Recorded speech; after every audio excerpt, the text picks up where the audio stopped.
אז אני רק אעיר שתי הערות לגבי השיקופית במצגת הקודמת, אולי שלוש הערות. אם אתם זוכרים, אני הזכרתי שנשים בהיריון סובלות מצרבת, ואותה מחלה שלמעשה בגינה, בעטייה, עולה חומר חומצי מהקיבה אל הוושט. הבאתי סיבה אחת, שזה למעשה הלחץ שיוצר העובר המתפתח כלפי מעלה אל מערכת העיכול והקיבה, אבל גם צריכים לדעת שבזמן ההיריון יש הורמוני הריון שהרמה שלהם עולה, ורמות גבוהות של פרוג'סטרון למעשה גורמות להרפאיה מאוד משמעותית של הסוגר התחתון של הוושט, אז הוא לא מתכווץ בעוצמה גדולה כדי לסגור את מעבר החומר, וגם זה פרוג'סטרון, וגם לאסטרוגן יש השפעה על התנועתיות של צינור העיכול, אז גם שני ההורמונים האלו למעשה גורמים להרגשת הצרבת הזאת, שהיא למעשה הפיכה, היא מסתיימת בסוף ההיריון עם הלידה והלאה. זה דבר ראשון. דבר שני, אני הזכרתי שיש איזשהו קצף שמשתמשים בו כדי למנוע את עליית החומציות מהקיבה אל הוושט. זה נקרא foam agents, כל מיני חומרים שהם יוצרים קצף. הקצף הזה למעשה יוצר מין רפסודות כאלו קשיחות על פני הנוזל שנמצא בקיבה, וברגע שהנוזל עולה כלפי מעלה, אז יש מין סגירה של המעבר בין הקיבה לוושט. זה דבר שלא הסברתי בשיעור הקודם. אני אזכיר שעסקנו די רבות בשיקופית הזאת בשיעור הקודם, לפני שנעבור ונסתכל על הכבד בזכוכית מגדלת, אז אני רק אזכיר דבר שחשוב מאוד לזכור אותו, במיוחד שמדובר על מחלות שקשורות למערכת העיכול, זה שהדם שמגיע ממערכת העיכול, אותו דם שמגיע מכלי דם שהם עוטפים את המעי הדק וגם המעי הגס, וגם אותו דם שמגיע, יוצא מהקיבה ויוצא מהטחול, הוא דם שחייב לעבור סינון, וכשאני אומר סינון, זה הכבד יודע לקחת כל מיני מולקולות שהגוף לא צריך אותן, והן רק יכולות להזיק לנו, והוא עושה להם איזושהי דריבציה שמנטרלת את הפעילות הרעילה של החומרים האלו, הוא מחזיר אותם חזרה, ההפטוציטים, כן, מחזירים את הדם הזה, את החומרים האלו, אל הדם חזרה, והחומרים האלו, המנוטרלים, יוצאים לכאן, שזה למעשה הווריד הנבוב התחתון, ובסופו של דבר, דרך כל המערכת הזאת שאנחנו רואים פה, אדם יגיע, שלא נחזור על זה, כן, זה עלייה ימנית, חדר ימני אל הריאות, חזרה אל העלייה השמאלית, אל החדר השמאלי ואל אבי העורקים, זה למדתם בקורס שנה שעברה, הדם הזה יגיע בסופו של דבר, אחרי הסיבוב הזה, אל הכליות, ושם הכליות תפרשנה את החומרים המנוטרלים אל השתן, למעשה אל נוזל השתן שמיוצר בכליות שנלמד עליו רבות, ומשם אל השתן והחוצה. זאת הייתה השיקופית האחרונה שעסקנו בה, אז הזכרתי מה שעסקנו בה בשיעור הקודם, ואני אדבר על אונית הכבד. אונית הכבד זה למעשה החתיכה הזאת שאתם רואים פה בציור, כבד מורכב מאוניות, אז זה לוביולס או לוביול ביחיד, והאונית הזאת היא למעשה יש לה מבנה של אקסגון, זה 6 צלעות כמו שאתם יכולים לספור, וכאן אתם רואים את השורות של ההפטוציטים, תאי הכבד, אוקיי, מסודרים בשורות שורות לאורך חללים שנקראים סינוסואידים, אלו למעשה הנימים של הכבד. אתם רואים בצורה ברורה? זהו, שאני לא יכול לסגור טוב,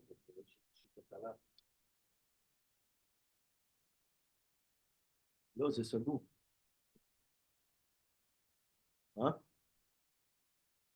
הארון סגור, בדרך כלל אני פתחתי את הארון והם סגרו את הארון. אם תצליחי.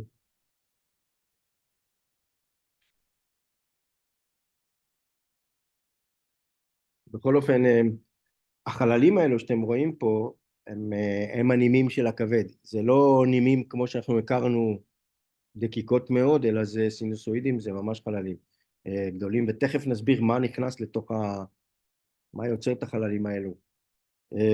כאן אתם רואים שלמעשה בפינה של כל שישית כזאת, יש לנו 3 כלי הולכה, כן? 2 כלי דם וכלי שלמעשה מוביל את הבייל, שזה נוזל המרה, ויש לנו פה 3 כלי הולכה, זה נקרא פורטל טריאד, שמקובצים פה בפינה הזאת.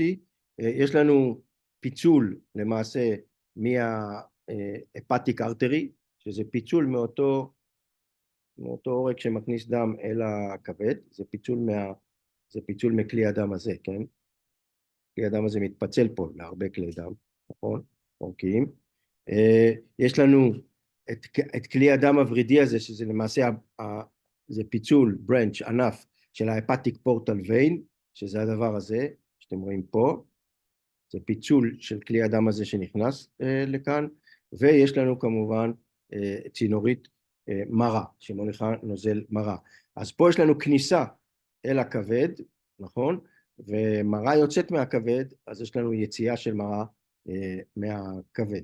אם אנחנו מסתכלים על הגדלה, אז כאן אנחנו רואים מין שישית של האונית הזאת, כן?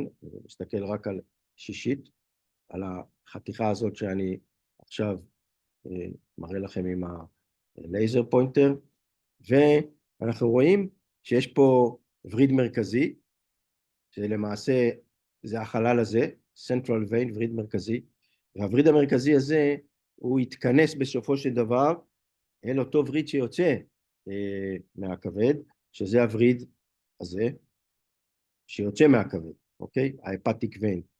הווריד המרכזי, יש הרבה ורידים מרכזיים, כי יש לנו הרבה אוניתיות, נכון?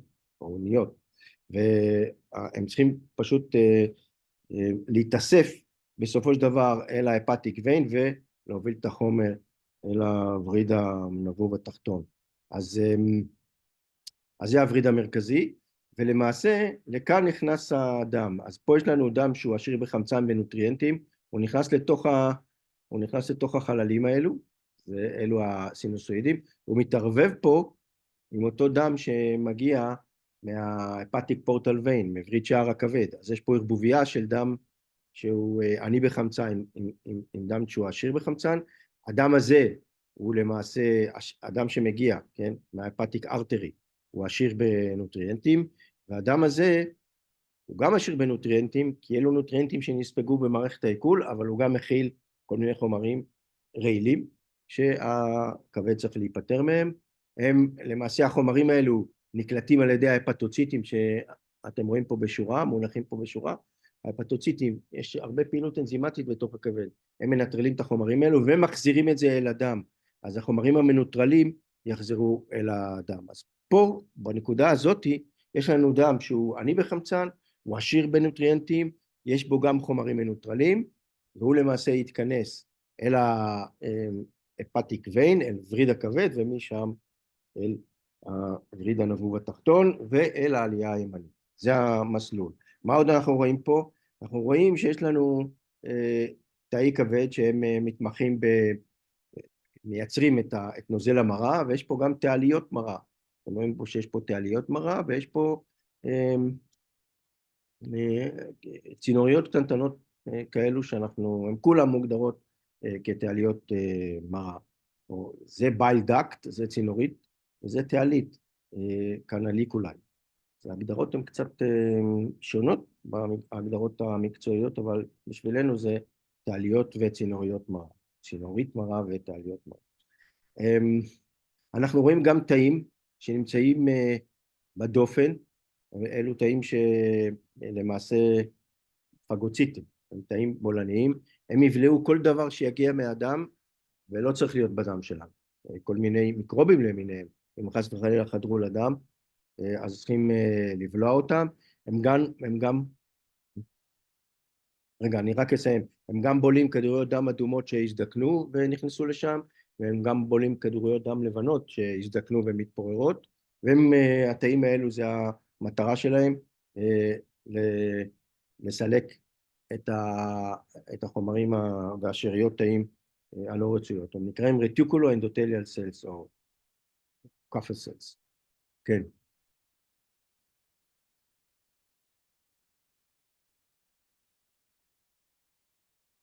מתערבב פה.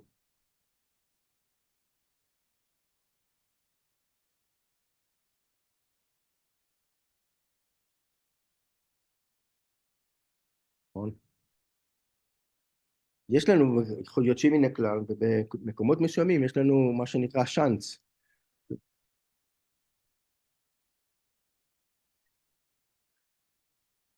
ככה המערכת בנויה, היא מבחינה מכנית, מבחינה מכנית כל מערכת ההובלה היא הובלה הרבה יותר יעילה. אל תשכחי שנכנסים לכאן כמויות דם אדירות, אז למעשה הכבד יכול להתגבר על עצם זה שנכנס אליו דם עני בחמצן, כי יש לו גם הרבה מאוד דם שהוא עשיר בחמצן, בגלל שזה סינוסואידים, חללים.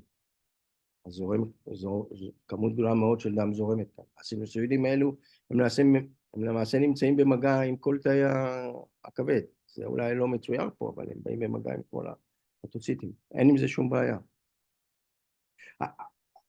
אבולוציונית, את צריכה להעביר המון דם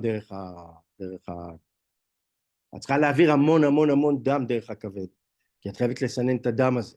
את חייבת להעביר אותו סינון. יש רק חומר אחד מסוים שבא ממערכת העיכול, שאני אלמד עליו בהמשך, שעוקף את מערכת הסינון הזה. זה נדבר על זה בהמשך, אבל כל המולקולות שבאות מהתזונה שלנו ועברו ספיגה במעי, חייבות לעבור סינון, אוקיי?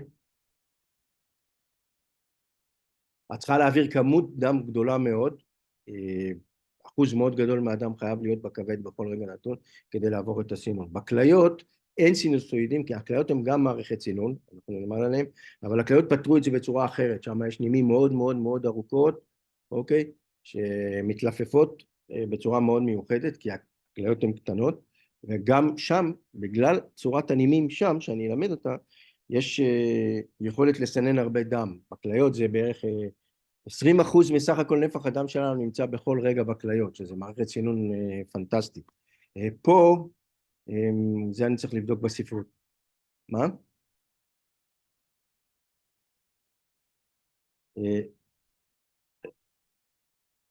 יש כל מיני מחלות שבגינם נוצר לחץ בתוך הכבד, אוקיי? ואז למעשה הדם לא נכנס אל הכבד, אלא יש פה איזשהו לחץ דם גבוה מאוד בנקודה הזאת של הכניסה, ולמעשה הדם הזה הוא עוקף, זה דם שמכיל רעלים ובסופו של דבר יגיע למוח. אז אם את חושבת על הלחץ, עצם זה שיש לך סינוסואידים גדולים, אז את מקטינה את האפשרות שיהיה לחץ backward, לאחור, אוקיי? זה גם דבר נכון, זו מחשבה נכונה. אבל יש מחלות מסוימות שיש לנו סתימה של כלי הדם בתוך הכבד, ולמעשה הדם יחזור אחורנית. אבל אצל האדם הבריא זה לא קורה. זאת אומרת, יש לנו כניסה מאוד, מאוד מסיבית של דם פנימה אל הכבד. בסדר? זה, מבחינה מכנית זה, it makes sense. אוקיי, אז דיברנו על הרטיקולו אנדותליאל סלס,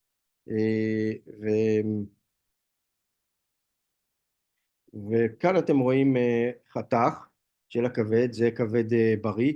אני אראה לכם מה זה, איך נראה חתך מכבד לא בריא, אוקיי? אז כאן אנחנו רואים למעשה את הסנטרל ויין, אותו וריד מרכזי, ואחרי זה יתנקז לתוך וריד הכבד, וכאן אנחנו רואים שיש לנו את הסינוסואידים, זה החללים האלו, שהם די גדולים, ויש לנו את ההפטוציטים, כמובן, זה לייט מייקרוסקופ בהגדלה של כפול 150, זה למעשה portion of a liver lobule, זה איזשהו חתך מהאונית. כל מה שאמרתי מוסבר פה, ולגבי אספקת דם לכבד ויציאתו מהכבד, אמרתי את זה בשיעור הקודם, וחזרתי על זה בתחילת השיעור, זה מסוכם פה, והערתי בשיעור הקודם, שמאחר אדם שעובר, אדם שנמצא בכלי הדם שלמעשה נמצאים בצמוד לצינור העיכול, אני מדבר על המעי הדק והמעי הגס, הוא עובר אל הכבד, אז הרבה פעמים מוצאים במצב שיש סרטן המעי הגס, אז כשהוא עובר לשלב האלים ומפתח גרורות, אז הרבה פעמים גרורות מהמעי הגס יגיעו אל הכבד, וזה המקור שלהם. זה הזכרתי בשיעור הקודם. כאן יש לנו סיכום של זרימת הדם, אז אתם רואים, כמו שדיברנו על זה, יש לנו oxygenated blood שמגיע מעורק הכבד, כלומר דם עשיר בחמצן, ויש לנו deoxygenated blood שמגיע ממערכת העיכול, הוא עני בחמצן אבל עשיר בנוטריאנטים, נכנסים לתוך הסינוסואידים של הכבד, מהסינוסואידים של הכבד הם יגיעו אל הסנטרל ויין, אל הוורידים המרכזיים, ומשם להפטיק ויין, לווריד הכבד, יוצא החוצה, אינפריור ונה קאבה, הזכרנו את זה, והעלייה הימנית. אז זה המסלול, רק כדי שתזכרו את זה בצורה טובה. אני גם צריך לדבר על גירויים עצביים והורמונליים שמעוררים ייצור ושחרור של נוזל מרה, בזמן הארוחה ולאחר הארוחה. אז יש לנו, שוב פעם, יש לנו פעילות נוירונלית, עצבית, ויש לנו גם פעילות הורמונלית. אז העצבים הפרסימפטיים, העצב הווגלי, משדר עצבוב, משדר פולסים, כן? משדר פולסים אל הכבד כדי לייצר בייל, לייצר נוזל מרה. נכנס לנו חומר קיים, נוזל קיים מהקיבה אל הטרסריון, זה הטרסריון. אני מדבר על חומצות שומן וחומצות אמינו שנמצאות שם בתוך הנוזל הזה, והן למעשה מעוררות, הכניסה הזאת מעוררת הפרשה הורמונלית, מעוררת הפרשה של CCK שמשפיע על כיס המרה, הוא גורם להתכווצות של השריר של הדופן והזרקה של נוזל מרה מרוכז מכיס המרה, ובסופו של דבר זה יגיע אל הטרסריון, לפי המסלול שדיברנו עליו לפני שיעורים,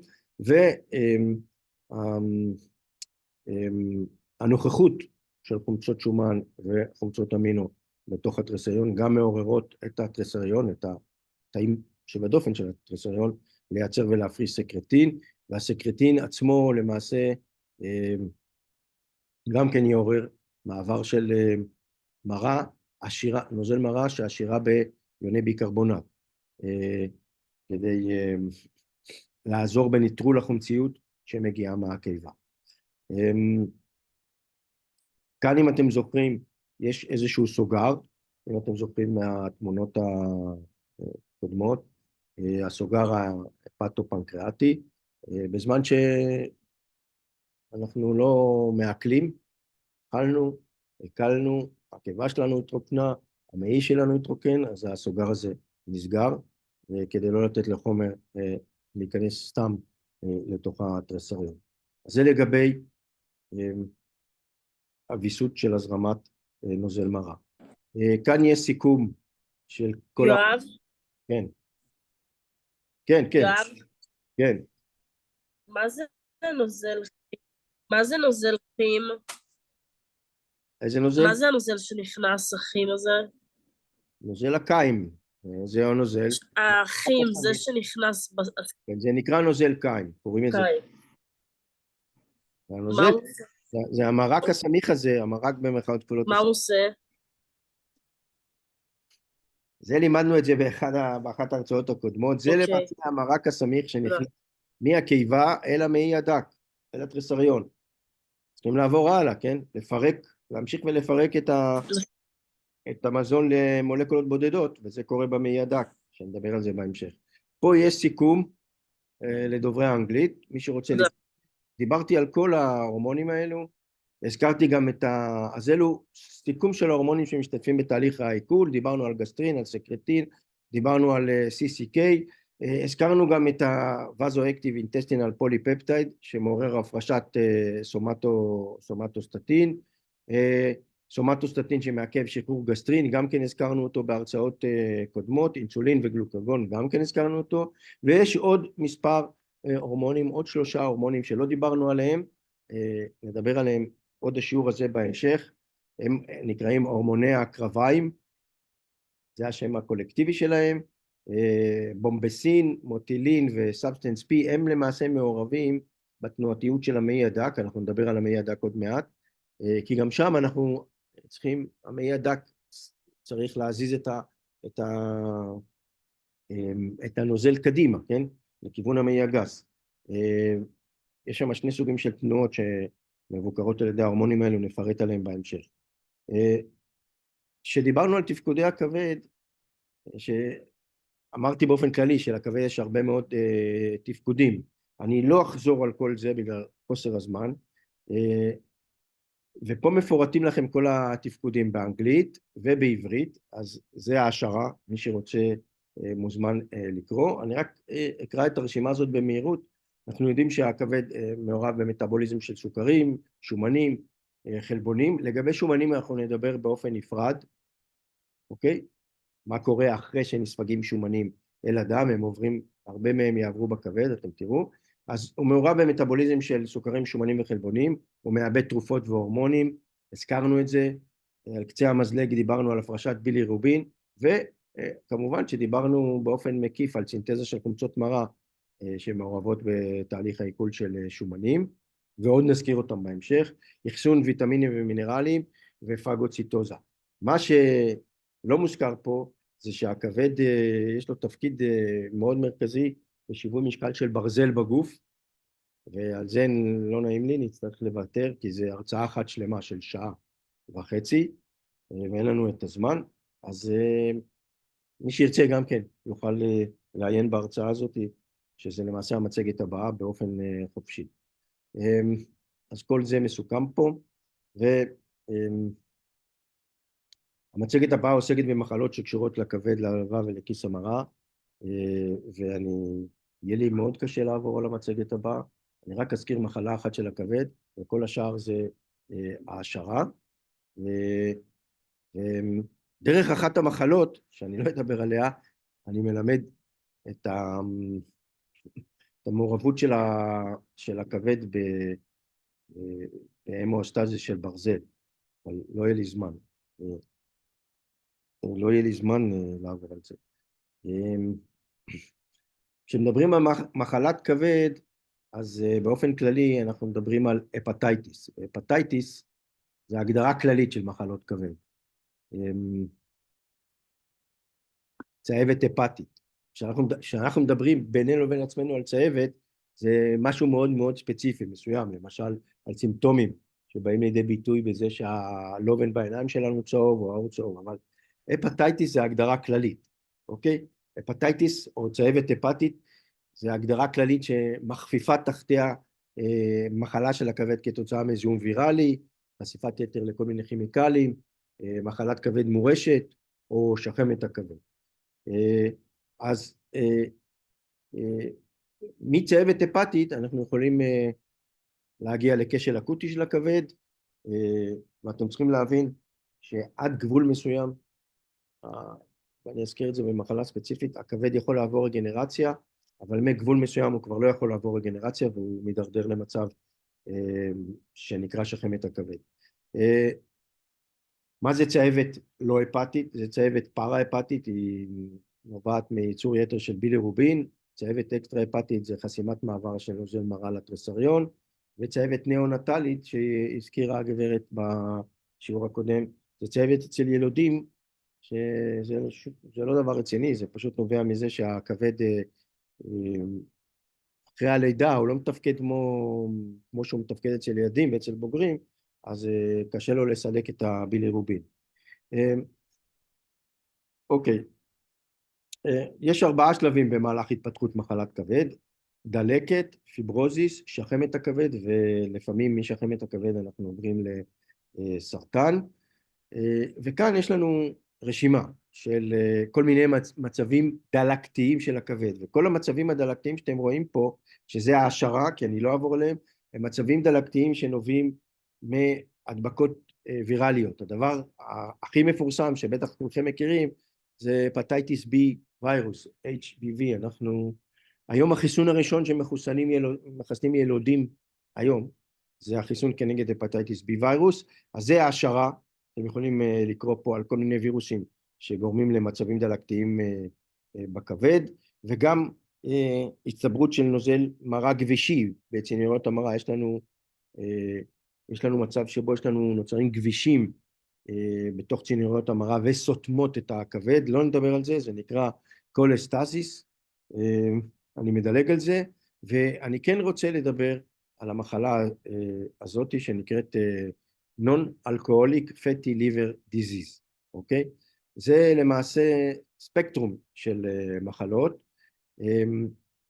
ותחת הספקטרום הזה אנחנו מוצאים את הכבד השומני, שזה Simple Fatty Liver, סטטוזיס, זה למעשה אקומולציה של שומנים, טריגליצרידים, בתוך הכבד, בלי שיהיה שום מצב אינפלמטורי, דלקתי. אנשים שסובלים מעודף משקל, בהחלט מפתחים פטי ליבר, כבד שומני, הם אפילו לא ערים לזה. רוב האנשים שאתם רואים ברחוב הם סובלים מעודף משקל, יש להם כבד שומני, ובכלל לא ערים לדבר הזה, עד שהרופא שולח אותם לעשות אולטרסאונד מסיבה זו או אחרת. זה למשל כבד שומני, אתם רואים שהוא גם מוגדל, כן? הוא גם נראה בצורה, יש לו צבע צהבהב כזה, בגלל שהוא צבר הרבה שומנים. אתם רואים פה חתך, זה נורמל ליבר, אוקיי? אתם זוכרים שהראיתי לכם את החתך של כבד נורמלי, אתם רואים פה את הסנטרל ויינס, כאן וכאן, ואתם רואים פה את הסינוסואידים, וכאן אתם רואים כבד שומני, הוא מלא בטיפות שומן מאוד מאוד גדולות, בתוך התאים, בתוך ההפטוציטים. והמצב הזה, למעשה הכבד מתפקד כרגיל, אוקיי? והמצב הזה יכול להתקדם הלאה, ואז הוא מתקדם למה שנקרא נאש. נאש זה Non-Alcoholic Steatohepatitis. זאת אומרת שזה מצב דלקתי בכבד, הוא לא נובע כתוצאה מצריכת אלכוהול, הוא יכול להתרחש אצל אנשים שלא צורכים אלכוהול, אז מן הסתם אתם מבינים שגם צריכת אלכוהול, אנשים שמכורים לאלכוהול גם כן מפתחים בעיה קשה בכבד, אבל פה אני מדבר על אנשים שלא צורכים צריכה מוגזמת של אלכוהול, והמאפיין את השלב הזה, זה שיש לנו גם אקומולציה של שומנים, וגם יש לנו תחילה של מה שאנחנו קוראים הצטברות סיבים, או פיברוזיס. זה למעשה מה שאתם רואים פה, אוקיי? יש לנו כבד נורמלי, יש לנו simple steatosis fatty liver, זה כבד שומני, זאת אומרים שהוא גם מוגדל וגם הצבע שלו משתנה כמו שהראיתי לכם, כי הוא צבר שומנים, יש הסננה מאוד מסיבית של שומנים, וכאן הוא עבר אל הנאש, שזה Non-Alcoholic Steatohepatitis. שני המצבים האלו הם רוורסיביליים. אנשים שסובלים מכבד שומני, אם הם יורדים במשקל ונכנסים לגבול הנורמלי, ישלחו אותם לאולטרסאונד, הם לא יראו שום הסננה של שומנים לתוך הכבד. אוקיי? גם המצב הזה, שאנחנו רואים פה פייברוזיס, הצטברות של סיבים, זה מצב שהוא רוורסיבילי. אם אנחנו מסתכלים על התמונה הזאת, זה נורמלי, מה שאנחנו רואים פה, אנחנו רואים פה הפטוציטים נורמליים, אנחנו רואים פה סנטרל ויין, אתם זוכרים? ופה זה האזור של הפורטל טרייד. מה שאתם רואים פה בכחול, זה סיבי קולגן. זה נורמלי, אנחנו צריכים סיבי קולגן כדי להחזיק את אותם כלי הובלה, אתם זוכרים? הפורטל טרייד. אז למעשה סיבי קולגן פה הם מייצבים את כלי האדם האלו שנמצאים בקודקוד של כל שישית כזאת מהאונית של הכבד. כשאנחנו הולכים לסטטוזיס, אנחנו רואים שיש לנו פה, זה כבד שומני, זה פטי ליבר, אז יש לנו פה הצטברות של טיפות שומן, זה כבד שמתפקד, אוקיי? אני סבלתי הרבה שנים בכבד שומני, מעודף משקל, ירדתי במשקל, זה נעלם. גם אנשים צעירים סובלים, יכולים לסבול מכבד שומני. מה?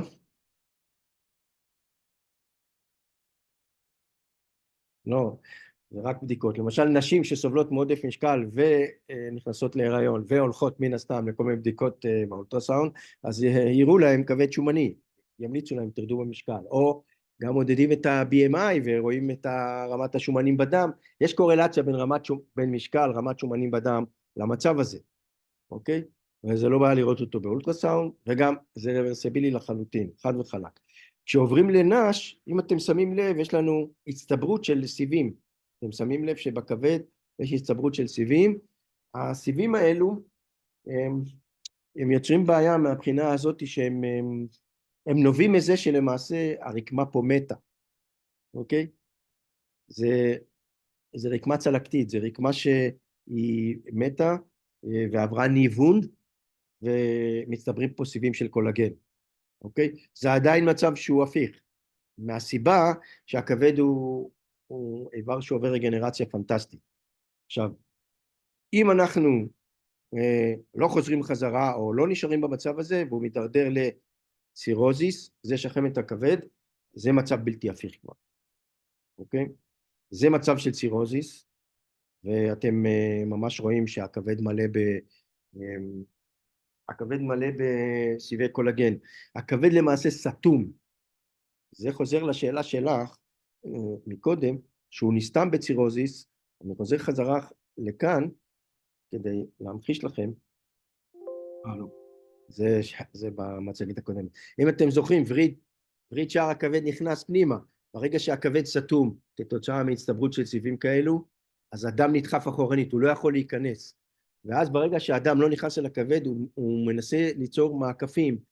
זה דם שלא עבר סינון, הוא יגיע בסופו של דבר למוח. למשל, הוא יהיה עשיר באמוניה, כי אנחנו מייצרים הרבה אמוניה במהלך היום שלנו.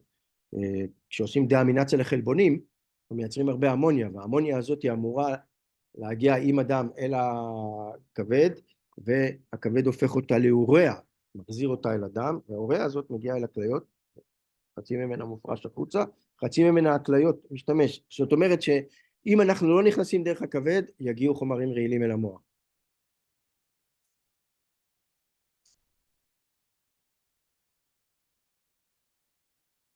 חומרים יוצאים בשתן, אבל ברגע שאת מחזירה אותם אל הלב, הצד הימני של הלב, כן, זה בסופו של דבר יגיע למערכת העורקית, והמערכת העורקית תזין את איברי הלב, שלא נדבר על המוח, כן, אוקיי? אם יש לנו עודף של אמוניה, כשהכבד נמצא בסירוזיס, אנחנו יכולים אפילו להידרדר למצב שאנחנו נכנסים לקומה, כתוצאה מההשפעה השלילית של החומרים הרעילים שמגיעים. לכן היה חשוב לי לדבר, בהרבה מחלות כבד, כשמגיעים למצב הזה, זה מצב בלתי הפיך, וזה מצב שהוא מידרדר, בערך אצל 4% מהחולים שמפתחים שחמת כבד, הם יפתחו גם סרטן כבד, ובכל מקרה הם יצטרכו השתלה באיזשהו שלב, כי הכבד לא מתפקד ולא יכול לעבור רגנרציה מהמצב הזה. כאן נתתי כמה קרונות לגבי שחמת הכבד. קודם כל יש ירידה דרסטית במספר התאים המתפקדים, יש אובדן של שטח מגע, בגלל שהכל מלא שם סיבים, אז שטח המגע של הדם עם תאים שנותרו בריאים הולך וקטן, אוקיי? בין הדם שנמצא בסינוסואידים, וכמו שאמרתי הרגע, יש מעקף של דם את הכבד, שזה מצב רע מאוד, ויש גם נזק ברמה של נוזל המרה, יש ירידה במספר התאים מתפקדים, אז יש לנו פחות מרה, יש לנו בעיה בצינוריות המרה, כי הסתימות האלו לא מאפשרות את ההזרמה של נוזל המרה מהכבד כלפי התריסריון, כן? כלפי כיס המרה וכלפי התריסריון. תהיה בעיה קשה מאוד בספיגת הליפידים, על ספיגת ליפידים אנחנו נדבר הרבה בהמשך, וכמובן תהיה גם בעיה בסילוק רעלים דרך הצואה, כי הכבד יכול להכניס כל מיני רעלים אל נוזל המרה ולסלק את זה דרך הצואה. אז יש נזק גם ברמת נוזל המרה. הנה, פה דיברתי על לחץ דם גבוה בווריד שער הכבד. הבאתי את השקופית הזאת שדיברתי על לחץ הדם הגבוה פה בווריד שער הכבד. ומעבר לזה אני לא אדבר על מחלות כבד. זה מאפשר לי להתחיל על המעי הדק, זה גם מצגת שנמצאת במודל, ואני מקווה שנצליח לסיים את המצגת הזאת. המעי הדק, אוקיי? אז ככלל, אנחנו נדבר על התכונות האנטומיות במצגת הזאת, תהליכי פירוק, רק אני אסדר את הפוינטר, לייזר פוינטר, תהליכי עיכול, פירוק כימי ומכני במעי הדק, זה גם במצגת הזאת, מנגנוני ספיגה של המזונות, זה במצגת הבאה. אז המעי הדק למעשה, הזכרתי כבר הרבה פעמים שהחלק העליון שלו, ה-25 סנטימטר ראשונים, זה התריסריון שמחובר לקיבה, והוא מאוד מאוד ארוך ודק, המעי הדק, כן? הוא מקופל בצורה מאוד מאוד קומפקטית בחלל הבטן, הקוטר שלו הוא בסך הכל 2.5 סנטימטר, והאורך שלו 3 מטר. המשמעות של הדבר הזה זה שיש לו שטח פנים מאוד מאוד גדול. החשיבות שאני מדבר עליה זה שטח הפנים הפנימי, זה שפונה לחלל. כי ככל ששטח הפנים גדול, זה עיקרון שאתם צריכים לדעת, אז המגע עם נוזל הקיים שנכנס שם פנימה מהקיבה, המגע הוא יותר יעיל, אוקיי? הוא יותר אינטנסיבי. אז כמו שאמרתי, החלק הראשון זה דואודינום, החלק השני, שזה המעי הריק שהוא מטר, ג'ג'ונום, איליום, זה החלק שבא אחרי הג'ג'ונום, זה המעי העקום כ2 מטר. והאיליום למעשה מתחבר בנקודה הזאת לפאוץ' הראשון זה כמו פאוץ', זה נראה כמו פאוץ' של המעי הגס, וכאן בין המעי הדק למעי הגס יש סוגר, אוקיי? שמנתב את הכניסה של חומר של מעבר מהמעי הדק אל המעי הגס, זה נקרא אילאו-סיקל ספינקטר. אילאו מאיליום, וסיקל זה בגלל שהפאוץ' הראשון נקרא סיקום. יש פה את כל הפרטים שאמרתי, והעיקרון האנטומי הראשון שאני רוצה לדבר עליו, למעשה אני מדבר עכשיו על 4 עקרונות אנטומיים שהם חשובים מאוד ליעילות של הספיגה של החומרים, העיכול והספיגה. כשדיברנו על הפיתולים, אז אמרנו שעצם זה שיש לנו מעי דק וארוך מאוד, אז זה מגדיל את שטח הפנים שהקיים בא איתו במגע, זאת אומרת שאנחנו גם מגדילים את היעילות של הפירוק, וגם מגדילים את היעילות של הספיגה. עכשיו אני צריך לדבר על כפלים מרובים, מבנה שכבת המוקוזה, נדבר על זה, ומבנה דופן התאים הסופגים. העיקרון השני זה כפלים מרובים, וכך למעשה נראה המעי הדק לאורכו, אוקיי? זה חתך. במקרה הספציפי הזה אנחנו מדברים פה על הג'ג'ונו, אוקיי? ואתם רואים, זה הדופן, נכון? ואתם רואים שמתוך הדופן יש כפלים שנכנסים פנימה. זאת אומרת שהנוזל הקיים שזורם פה, שנע פה, הוא לא נע בצורה חופשית. כי הוא צריך לעבור דרך כל הפיתולים האלו. הוא לא נע בצורה למינרית, הוא כל הזמן מתערבל. אתם תבינו גם יותר מאוחר שאני אדבר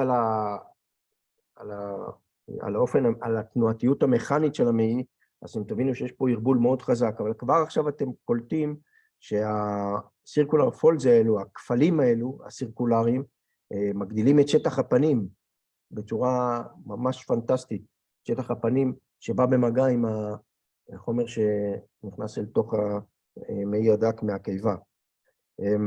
הגדלת שטח הפנים הזאת היא מאוד מאוד חשובה, א', ויש לנו גם ערבול. אז יש לנו 2 דברים מתרחשים לנו פה והם מסוכמים פה. האטה של קצב המעבר והערבול שלהם, אוקיי? והגדלת שטח הספיגה.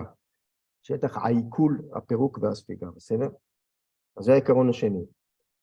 מבנה שכבת המוקוזה, שלאורכה מסודרים תאי האפיתל, כאן אתם רואים שהחלק שפונה לחלל של המעי הדק, הוא בנוי משעריות כאלה. תסתכלו, זה המוקוזה, סאב מוקוזה, מסקולריס וסרוזה. אוקיי, סרוזה זה השכבה הדקה האחרונה, נכון? אוקיי. וכאן יש לנו, אני אלך מכיוון הסרוזה פנימה, יש לנו את שכבת השריר האורכי, longitudinal layer, ויש לנו פה שכבת שריר טבעתית.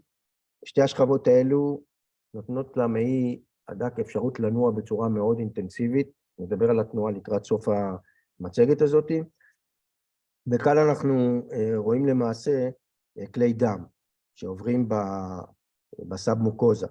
אנחנו רואים פה כלי דם מאוד מעניינים, יש לנו ארטריול, זה ארטריול, זה אורקיק, וזה וניול וורידון, נכון? יש לנו עוד כלי הולכה, שזה למעשה כלי הולכה לימפטי.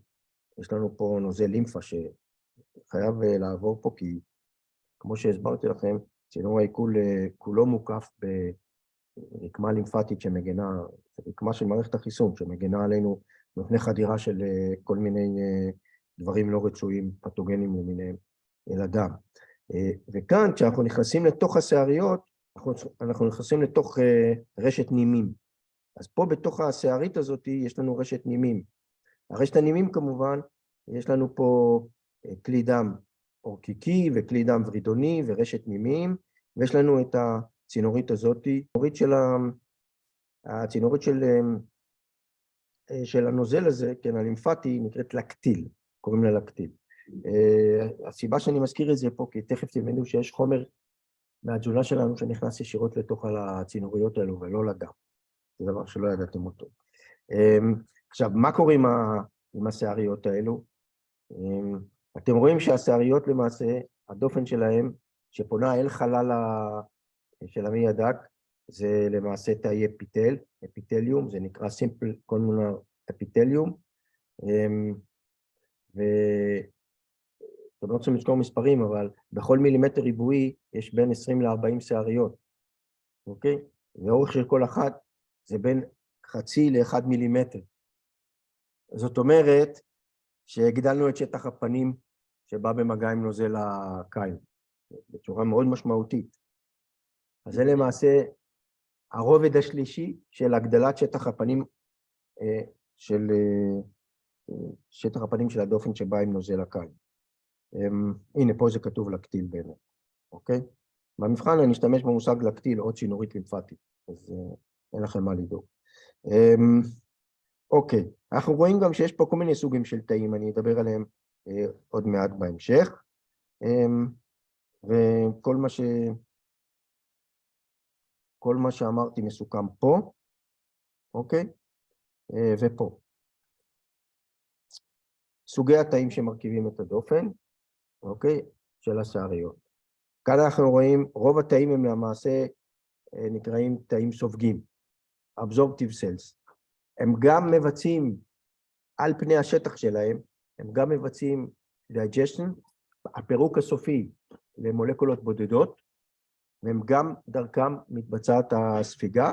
התאים האלו, יש להם משהו מעניין מאוד, אתם לא רואים את זה פה, אבל אתם רואים את זה בציור, ואני אראה לכם תמונות אמיתיות, יש עליהם מיקרווילאי, מיקרוסעריות. המיקרוסעריות האלו מגדילות עוד יותר את שטח הפנים, שבא במגע עם נוזל הקיים. זה הרובד הרביעי. אנחנו, במצב הבריא, אנחנו סופגים כמעט הכל. אוקיי? למשל, באדם בוגר, 90, אפילו לפעמים 95% מהליפידים שאנחנו נכניס לגוף, יספגו פנימה. אוקיי? אתם צריכים לקחת את זה בחשבון, יש אוכל הרבה מאוד ליפידים. אבל אני מדבר על הכל. תבינו שגם סוכרים נספגים בלי שום בעיה, וגם חומצות אמינו. המיקרוסעריות האלו מאוד מאוד קטנות, הן באורך של 1 מיקרומטר, אוקיי? זה הגדלה של פני השטח בלתי תאמן, אתם תראו תמונות עוד מעט ממש אמיתיות במיקרוסקופ, אבל לפני זה אני רוצה לגעת בתאים האחרים. יש לנו תאים שנקראים גובלט סלס, תאי גובלט, והם מפרישי מיוקוז. הם מפרישים מוקוזה ב-pH בסיסי, גם כן. זה עוד נדבך, אם אתם זוכרים, כדי להרים את ה-pH של הקיים. היה לנו נצא לבלב, כן, שיש להם pH בסיסי, היה לנו נוזל בייל, זה נוזל מרה, שגם כן יש לו pH בסיסי, וגם למיוקוז הזה שמופרש על ידי, במיוחד בטרסריון, במעי הדק, יש לנו pH בסיסי כדי, זה מאפיין את הטרסריון, בגלל שהטרסריון זה החלק הראשון שמקבל את המרק החומצי, מרק הקיים החומצי מהקיבה. ויש לנו תאים שמפרישים הורמונים, זה למעשה אנטרו-אנדוקריין סלס, זה אנטרו, ואנדוקרינים. תאים אנדוקרינים ששייכים למערכת העיכול והם מפרישים הורמונים. אז אם אתם זוכרים, היה לנו את ה-CCK ואת הסקרטין שדיברנו עליהם, אלו התאים שמפרישים, וגם GIP זה Glucose Dependent Insulinotropic Peptide, שמרים את ההפרשה של אינסולין, מעודד הפרשה של אינסולין כשנכנס מזון לטרסריון, ויש לנו תאים שנקראים תאי פנט, הם מפרישים ליזוזים, אוקיי? ליזוזים מפרק את הדופן של חיידקים, חשוב מאוד כבר בחלל של הקיבה, אנחנו מכניסים הרבה פתוגנים במזון שלנו, חיידקים, הרבה מאוד חיידקים, ויש לנו גם, התאים האלה יכולים לעשות פגוציטוזה, אז הם מבססים את אוכלוסיית החיידקים במעי, לא לשכוח שיש לנו גם חיידקים טובים במעי, כן? אוקיי, עכשיו, זה חתך דופן, אוקיי, של הטרסריון, מצולם בהגדרה של P45, ומה שאנחנו רואים פה זה את השעריות, אלו השעריות, לא המיקרושעריות, אלא השעריות, וילאי, אוקיי? זה החלל של הדואודינום, השעריון, וכאן אנחנו רואים בלוטות, יש פה בלוטות טרסריון, כל הבלוטות האלו שאתם רואים פה, וכאן, למעשה נקרא ברונרס גלנדס, אלו בלוטות שמפרישות את הבלוטות שמפרישות את הריר הבסיסי. ויש לנו פה עוד דבר שאתם לא רואים אותו בצורה כל כך ברורה, וזה המבנה המברשתי הזה. אתם שמים לב שיש פה מין, נראה כמו מברשת, לא יודע מה זה נכנס פה, בהגדלה היותר גדולה, זאת אומרת, פה הגדלתי 3 שעריות, לא אני, אלא מאיפה שלקחתי את זה, ואתם רואים שיש פה איזשהו מבנה מברשתי. כל הדבר הזה, זה למעשה מה שנקרא בראש בורדר. והמברשת הזאת, זה הרבה מאוד, זה למעשה הרבה מאוד מיקרושעריות. תסתכלו, יש לנו פה 200 מיליון מיקרושעריות למילימטר ריבועי. 200 מיליון, זה נראה ככה ב-EM. אפשר לראות אותם רק ב-EM, אוקיי? זה למעשה תא אפיטל הפשוט, אוקיי? שהוא גם מבצע עיכול וגם ספיגה, זה התאים הסופגים, וככה רואים 4 מיקרושעריות, שהן עומדות זקוף בזכות זה שיש פה בין 20 לסיבי אקטין, נכון? אתם זוכרים? 20 סיבי אקטין. אולי אפילו יותר, בואו נראה, כתבתי את זה, לא צריכים לזכור, אבל זה מעניין, בין 20 ל-30 סיבי אקטין. סיבי אקטין גורמים לשעריות האלו לעמוד זקוף, אוקיי? למה חשוב שהם עמדו זקוף? כדי שהם לא ימרחו אחת אל השנייה, ואז אנחנו נאבד שטח מגע. אז כל המרווחים הקטנים האלו, למעשה זמינים לכניסה של חומר, וכאן אנחנו מגדילים בצורה מאוד מאוד משמעותית את שטח הפנים של הדופן של המעי הדק שפונה אל החלל של המעי הדק, ואנחנו מגדילים את היעילות של פירוק, עיכול פירוק, כן, וספיגה. אוקיי. כאן אנחנו רואים בתמונה הזאת קשרים לימפטיים, אוקיי? לימפטיק נודולס, קשרים לימפטיים, וזה אנחנו רואים הרבה מאוד מהקשרים האלו בלמינה פרופריה של המעי הדק. אם אתם זוכרים, הרקמה הזאת נקראת מלט, מיוקוזה associated lymphoid tissue, וככל שאנחנו מתרחקים דאונסטרים, או מתקדמים דאונסטרים במעי הדק, באיליום, יש שם יותר ויותר קשרים לימפטיים. כי חומר מגיע לשם בריכוז חומר שאנחנו צריכים איכשהו להיפטר ממנו, שהמערכת החיסונית צריכה להיפטר ממנו, הוא הולך ומתרכז לכיוון הקצה של האיליום. כאן יש כל מיני פרטים לגבי מיצי העיכול של המעי הדק והאנזימים, אבל אני אתן לכם את זה בצורה יותר מסודרת. אתם רואים באמת שה-pH הוא 7.6. עכשיו, זו טבלה די מעניינת, שהיא מספרת לכם מה קורה מבחינת הפירוק של חומרים במעי הדק. אם אתם זוכרים, יש לנו המילאז שמופרש על ידי בלוטות הרוק. אתם זוכרים שדיברתי על 6 בלוטות רוק, 3 בכל צד. והמילאז בפה מפרק המילנים. שרשרות גדולות של פחמימות. המילוז יש לנו למשל. הרבה המילוז יש לנו, והמילופקטין, אלו חומרים שנמצאים בתפוחי אדמה, נמצאים בתירס, נמצאים באורז, נמצאים בחיטה. אז השרשראות העצומות האלו מתחילות להתפרק כבר בפה, והן ממשיכות להתפרק, אם אתם זוכרים, בטיפה של הקיבה. כשהחומר עובר לתוך גוף הקיבה, אין לנו פעילות של המילאז, כי המילזות האלו לא פועלים ב-pH חומרים. אלפא דקסטרינים זה שרשראות של בין 5 ל-10 קבוצות סוכר, מלטוטריוז זה 3 קבוצות סוכר, ומלטוז זה 2 קבוצות סוכר. למעשה, אם אתם זוכרים, יש לנו את הפנקרטיק המילאז, ומי שעושה את הפירוק הזה של המילנים, שממשיך את הפירוק של המילנים אל השרשראות האלו, זה המילאז שמופרש על ידי הלבלב. אבל אחר כך אנחנו צריכים להמשיך לפרק את זה, ומי שממשיך לפרק את זה, זה האנזימים האלו שמופיעים פה, שהם למעשה מופרשים על ידי התאים הסופגים, איפה שיש את המיקרו-שעריות, אתם זוכרים? אז האלפא דקסטרינים מתפרקים ליחידות בודדות של גלוקוז, אוקיי? על ידי אנזים שנקרא אלפא דקסטרינז, אוקיי? מלטוטריוז, כן? הטריסקרייד הזה מתפרק ל3 יחידות של גלוקוז על ידי מלטז, ויש לנו מלטוז שמתפרק לגלוקוז על ידי מלטז.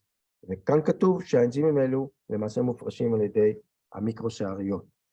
מה עוד יש לנו? יש לנו סוכריאז ולקטז. סוכריאז ולקטז אלו אנזימים שמפרקים סוכרוז ולקטוז. מאיפה יש לנו סוכרוז ולקטוז? אנחנו מכניסים את זה בצורה הזאת בתזונה שלנו. סוכרוז זה הסוכר הלבן שאנחנו שמים בתה בקפה, הוא למעשה דיסחריד, שהוא מורכב מיחידה אחת של גלוקוז ויחידה אחת של פרוקטוז. יש לו ערך גליקמי מאוד גבוה, אוקיי? כשאנחנו שותים את החומר הזה, הוא בסך הכל צריך להתפרק מדיסקרייד למונוסקרידים, ויש לו ערך גליקמי מקסימלי, הוא מעלה את רמת הגלוקוז בדם בצורה מאוד מהירה וגבוהה.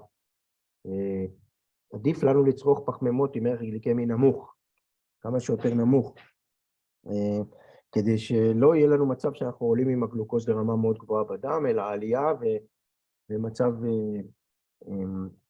להיכנס למין פלטו כזה, מצב קבוע, אבל הרבה יותר נמוך באותו שיא שאנחנו מקבלים כתוצאה מצריכת הסוכרוז.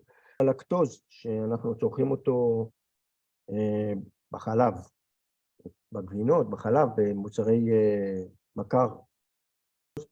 אם אין לנו לקטז, אז אנחנו נפתח אי סבילות ללקטוז, שזה דבר לא נעים כל כך, כי כל הלקטוז הזה יתפרק במעיים בתהליך פרמנטציה של חיידקים, אוקיי? וזה גורם לכל מיני תופעות לוואי לא נעימות, הצטברות של גזים, הרגשת נפיחות, צורה מאוד רכה עד כדי שלשול וכולי. אפשר לפתור את זה בלי בעיה, כי היום אפשר לקנות גלולות של לקטז בבית מרקחת, לא צריכים מרשם רופא. לא צריכים מרשם רופא, וגם מבחינה ביוטכנולוגית, זה אחד הדברים הכי פשוטים שייצרו אי פעם, כי זה דבר שאנחנו בסך הכל מכניסים אותו פנימה למערכת העיכול, הוא נשאר בעולם החיצון. זה חלבון, כן? הרי זה אנזים. אז חלק ממנו מפרק את הלקטוז, חלק ממנו בעצמו מתפרק, כי זה חלבון, כי חלבונים מתפרקים במעי, ומה שנשאר אנחנו מוציאים בצואה, אז לכאורה אנחנו מכניסים לתוך הגוף תכשיר שהוא די בטוח, אין פה שום בעיה. אז זה לגבי אותם אנזימים שמפרקים פחמימות ליחידות בודדות, כדי שיוכלו להיספג כיחידות בודדות. פרוטאינס, אני גם צריך לדייק משהו שאמרתי בעבר. אם אתם זוכרים, יש לנו טריפסין, קימוטריפסין, אלסטז וקרבוקסיפפטידז. הם מופרשים על ידי הלבלב, כן? עוד בשלב מוקדם יותר, לפני שזה מתקדם לכיוון החלקים האחרים של המעי הדק. אני מזכיר שהם מופרשים כפרקורסורים, והם עוברים אקטיבציה בתריסריון. טריפסין, קימוטריפסין ואלסטז, יש להם אתרים מאוד מאוד ספציפיים לאורך חלבונים.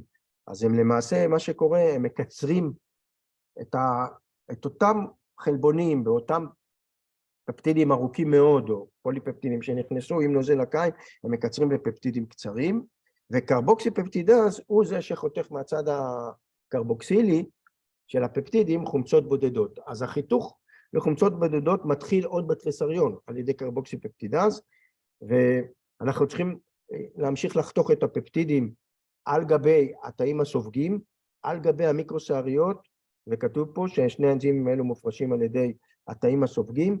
אמינופפטידז הוא חותך מהצד האמיני חומצה, חומצה, חומצה, חומצה, ויש לנו דיפפטידז שחותך דיפפטידים. כלומר, יש לנו עיכול, חיתוך, פרגמנטציה מאוד מאוד יעילה, אבל לא כל החומר החלבוני בסופו של דבר נחתך לחומצות אמינו בודדות, רוב רובו, כמעט הכל. חלק נשאר בצורה של דיפפטידים וטריפפטידים, ולכן יש לנו את האפשרות גם לספוג דיפפטידים וטריפפטידים, עד כמה שזה יעיל להחריד, נקרא לזה. טריגליצרידים, אתם יודעים, טריגליצרידים זה למעשה המולקולה היא מורכבת מראש של גליצרול, ושלוש שרשראות חומצות שומן, כן? שרשראות ארוכות של פחמנים. והטריגליצרידים מתפרקים למונוגליצרידים ולחומצות שומן בודדות. אם אתם זוכרים, יש לנו את הליפז שמופרש מהלבלב אל התריסריון, והוא למעשה עובד על הטיפות האלו שעברו אמולסיה. הטיפות האלו הן הולכות ונעשות קטנות ככל שהליפז עובד עליהן. הן מגיעות לממדים מאוד מאוד קטנים. התחלנו עם משהו בסגנון בין 15 ל-30 מיקרומטר, ואנחנו הולכים ויורדים לכיוון המיקרומטר, ואתם תראו שאנחנו הולכים ויורדים לכיוון טיפות עוד יותר ועוד יותר קטנות. הן צריכות להיות ממש קטנטנות. כשהן מגיעות למיקרוסעריות, הן חייבות להיות ממש קטנטנות, סקאלה של ננומטרים, כדי לעבור איזשהו תהליך של ספיגה שהוא מאוד מעניין, שנלמד אותו. יש לי הרצאה שלמה כמעט שמוקדשת לזה. ויש לנו כמובן את הריבונוקלאזות והדאוקסיריבונוקלאזות שהזכרתי אותם, שהן גם כן מופרשות על ידי הלבלב אל התריסריון, כדי לפרק נוקלאיק אסידס, DNA ו-RNA, ויש לנו פה עוד אנזימים שלא הזכרתי אותם, כי האנזימים האלו הם מופרשים על ידי התאים הסופגים, וההידרוליזה, הפירוק הזה נעשה ממש על גבי המיקרוסעריות. אז יש לנו נוקלאוזידייזס ופוספטזות שמפרקים נוקלאוטידים לפנטוזות, פוספטים ובסיסים. כך שגם חומצות גרעין שאנחנו מקבלים בתזונה שלנו, הרבה מאוד, כן? אנחנו יכולים להשתמש במולקולות שמרכיבות חומצות הגרעין לצרכים העצמיים שלנו. כל זה מסוכם פה ופה, אוקיי? וגם פה. עכשיו הגעתי פנטסטי. עכשיו הגעתי לעיכול ופירוק מכני. יש לנו שתי תנועות שהמעי הדק יכול לבצע. תנועה אחת נקראת סגמנטציה, והיא מהירה מאוד, אוקיי? היא מתחילה בתריסריון 12 פעמים בדקה, אוקיי? יש לנו סגמנטציה, וככל שאנחנו הולכים לכיוון המעי הגס, כלומר יורדים במעי הדק לכיוון המעי הגס, התנועתיות הזאת קצת מאיטה ל8 פעמים בדקה, זה באיליות. הסגמנטציה היא מודגמת פה, זה למעשה השרירים הטבעתיים מתכווצים, אוקיי? וברגע שהם מתכווצים, אז יש לנו, בין נקודת הקיבוץ הזאת לנקודת הקיבוץ הזאת, יש לנו, החומר זז לשני הכיוונים, נכון? מסכימים איתי? הוא מתערבב. זה כדי לערבב אותו בתוך הכפלים. אז יש לנו ערבול מאוד יעיל, ויש איזשהו הורמון שנקרא בומבסין, זה פפטיד של 14 חומצות אמינו, והבומבסין הוא פועל איכשהו על העצב הווגאלי, שלמעשה מפעיל את שכבות השריר האלו. כשנדבר על שכבות השריר האלו, זה השרירים האורכיים והטבעתיים, אוקיי? שנמצאים בשכבה בשכבה שמוגדרת מסקולריס, כן? זו השכבה המסיבית של השריר הזה. פה זה ההפעלה של השרירים הטבעתיים במקרה הספציפי הזה. אם אתם זוכרים, הראיתי לכם בהתחלה, תסתכלו פה, מדובר על שתי השכבות האלה, שהעצב הווגאלי מפעיל בצורה מאוד אינטנסיבית. ראינו? הנה, שתי השכבות האלו, כן? אז מדובר למעשה על השכבה הזאת, הטבעתית, במקרה של הבומבסין, ובמקרה של הפעילות הזאת, שהיא נקראת סגמנטציה, תנועה של סגמנטציה. נזכור את זה, אוקיי? עם האנזים? לפני זאת. של הסגמנטציה? לא, לא. זה לא אנזים, זה בומבסין, זה הורמון. זה הורמון, זה פפטיד. אוקיי, זה לא, אני אמרתי אנזים? זה הורמון. זה 14 חומצות אמינו. וכנראה הוא משפיע איכשהו על העצב הווגאלי, כי עשו כל מיני ניסויים בחולדות, והזריקו את ההורמון הזה לחלל, לנוזל מוח שדרה.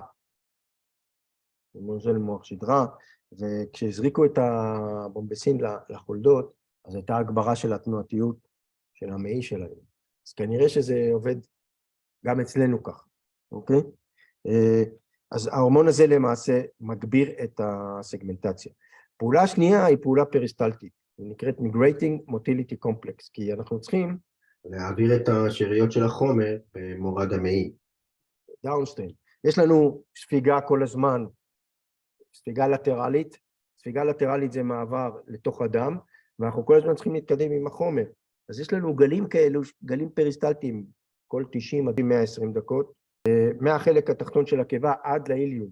זה מין גל כזה שעובר לאורך כל המעי כדי לגרוף את החומר לכיוון דאונסטרים, אוקיי? לכיוון הקצה של האיליום, והפעולה הזאת נקראת Migrating Motility Complex, MMC, פעולה פריסטלטית, אוקיי? ויש שם שני הורמונים שמבסטים את הפעולה הזאת. מוטילין, זה גם כן הורמון פפטידי, נדמה לי 22 חומצות אמינו, שלמעשה הוא פועל בתריסריון בעיקר, ובג'יג'ונו, אוקיי? ויש לנו סאבסטנס P. סאבסטנס P זה חומר שפועל בכל מיני מקומות בגוף, הוא נוירוטרנסמיטר ונוירומודולטור, ומסתבר שיש לו רצפטורים על שרירי האורך, כן? כי פה, בתנועה הזאת, אנחנו צריכים את שרירי האורך. אנחנו מקבצים את שריר האורך, אז נדחף לנו חומר. וכל מה שאמרתי מסוכם למעשה בשיקופית הבאה. אתם יכולים לקרוא את זה כאן. אז סיימנו את הדבר הזה, ויש לי עוד חצי שעה, שמתי עוד מצגת. מנגנוני הספיגה. שאלות בזום אין? האמת שפה החומר הזה די ברור, וספיגה במעי הדק. אני מזכיר לכם את המיקרו-וילאי, כן? והספיגה מוגדרת כמעבר של חומר מהחלל של המעי הדק אל הדם. זה ההגדרה של ספיגה, והיא נעשית על ידי התאים הסובבים, כמו שאמרתי בתחילת השיעור, והנקודה היא זה שאם אנחנו חוצים את התאים הסובגים, אם אתם זוכרים, יש לנו פה ממברנה אפיקלית, זה הצד האפיקלי, ופה זה צד אחר, הוא מופיין בצורה אחרת קצת, מבחינה מורפולוגית, זה הצד הבזולטרלי. אז החומר חייב לחצות את כל הדרך הזאת, הרבה מהחומרים חוצים את כל הדרך הזאת, אוקיי? כי רוב החומרים חייבים לחצות את התאים הסופגים, ולא לעבור ביניהם, והם יוצאים בצד השני, מהצד הבזולטרלי, אל הלמינה פרופריה, והם מדפזים לתוך הדם, אוקיי? ויש חומרים שלא יכולים לדפז לתוך הדם, מסיבה מסוימת, הם ייכנסו אלינו דרך הצינוריות הלקטיל, וזה למעשה רוב השומנים. תכף אני אסביר למה זה קורה. מה? לקטיל זה נוזל לימפה, זה צינוריות שמוליכות נוזל לימפה. הנוזל הלימפה הוא למעשה אותו נוזל שהוא שייך, המקור שלו זה מהמערכת החיסונית, אבל הוא חייב להיות, מעגלי הזרימה, הם חייבים להיות, צינורות הלימפה, צינורות לימפה, לא הלימפה, צינורות לימפה, ככל שנוזל הלימפה מתנקז לצינורות יותר גדולים, יש לנו מעבר אל הדם גם. אתם תראו איך זה קורה עוד מעט. עכשיו יש פה מנגנונים להעברת נוטריאנטים. למעשה פה יש סיכום של כל העקרונות, אם אתם זוכרים, למדתם, נתקלתם, דיפוזיה נתמכת, טרנספורט אקטיבי שניוני, טרנספורט אקטיבי. בואו נלך אחד אחד דרך הסלייד הזה, בקונטקסט של הספיגה במעי הדק. גלוקוז וגלקטוז, אלו מולקולות שיכנסו פנימה, הם ייכנסו פנימה, הם יכולים להיכנס פנימה במנגנון, הם נכנסים פנימה, במנגנון שנקרא Secondary Active Transport, זאת אומרת שהם לא צורכים אנרגיה בצורה של פירוק ATP, אבל הם כן חייבים לנוע במורד המפל האלקטרוכימי של סודיום. ומה שקורה פה, כשאנחנו מכניסים מזון, שמגיע קיים לחלל של המעי הדק, יש שם הרבה מלח, נכון? אוקיי, גם בכלל, סודיום נמצא בריכוז גבוה מאוד מחוץ לתאים. אז תמיד יהיה פה מפל אלקטרוכימי של סודיום שהוא פועל מכיוון החלל פנימה אל התאים. ומהסיבה הזאת, הגלוקוז והגלקטוז יכולים להיכנס דרך טרנספורטר, שהוא מנצל את המפל האלקטרוכימי של סודיום, כדי להכניס את הגלוקוז והגלקטוז. נפרט קצת יותר בהמשך. אז אנחנו מדברים כמובן על מונוסקרידים, כן? על קבוצות בודדות של סוכר. פרוקטוז נכנס בדרך קצת שונה, Facilitated Diffusion, זה לא בדיוק תעלה, אבל זה טרנספורטר כזה שנותן לו לעבור בקלות פנימה, ממקום ריכוזו הגבוה למקום ריכוזו הנמוך, והחבר'ה האלו עוברים בצד השני דרך הממברנה, בעזרת גם כן Facilitated Diffusion, שזה למעשה מעבר, נפתח איזשהו חור, טרנספורטר שפותח איזשהו מעבר בממברנה, ויש לנו מפל כימי שייתן למולקולות האלו להיכנס לתוך הלמינה פרופריה, ומשם דיפוזיה לתוך הדם, כתוב פה, to blood capillary of a villus, של שערית. חומצות אמינו מועברות בשני מנגנונים, Active Transport, שזה למעשה טרנספורט שצורך ATP כמקור אנרגיה, אוקיי? ויש לנו גם Secondary Active Transport עם סודיום, ניצול מפל אלקטרוכימי של סודיום כדי להכניס חומצות אמינו בודדות. אז יש פה שני מנגנונים, וחשוב לדעת את זה, ויש לנו גם Secondary Active Transport, ניצול מפל של פרוטונים, כן? מפה לפה. אתם זוכרים שלטרסריון נכנס חומר מאוד חומצי, יש לנו הרבה פרוטונים, נכון? אז אפשר לנצל את הפרוטונים האלו כדי לשנע דיפפטידים וטריפפטידים להיכנס פנימה, ואז הם יעברו דיפוזיה החוצה. מה שראיתם עד עכשיו, צריך לתת לכם את הרושם שאנחנו מכניסים אל הגוף שלנו, בעזרת המנגנונים האלו, דברים ספציפיים. אנחנו לא מעוניינים להכניס דברים אחרים, מעוניינים להכניס אך ורק נוטריאנטים. אז בעזרת המנגנונים הספציפיים, אנחנו נכניס אך ורק נוטריאנטים. כמובן שלפעמים נכנסים כל מיני דברים שמצליחים לחדור ולעבור את הממברנה, ועד שיש להם איזשהם תכונות אמפיפטיות, והם חודרים, ואז הם יעברו אל הכבד לסינון, נכון? או למשל דברים שיכולים לחדור פנימה על ידי תהליך של טרנסייטוזיס, שאנחנו עוברים בצד אחד על ידי אנדוסייטוזיס, בצד השני זה אקסוסייטוזיס.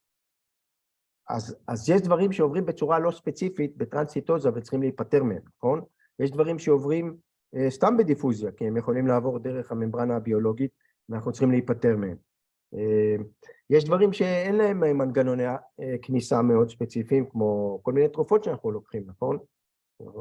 מהנדסים את התרופות כדי לעבור את הדופן של המעי, לצרכים שלנו, אבל הכבד הרבה פעמים עושה מודיפיקציות על תרופות, וזורק אותם חזרה אל הדם ואל הכליות, או מכניס כל מיני חומרים אל הנוזל מרק שהם מגיעים אל הכבד, נכון? אז מאיפה הם מגיעים אל הכבד? הם מגיעים מהדם, מפה.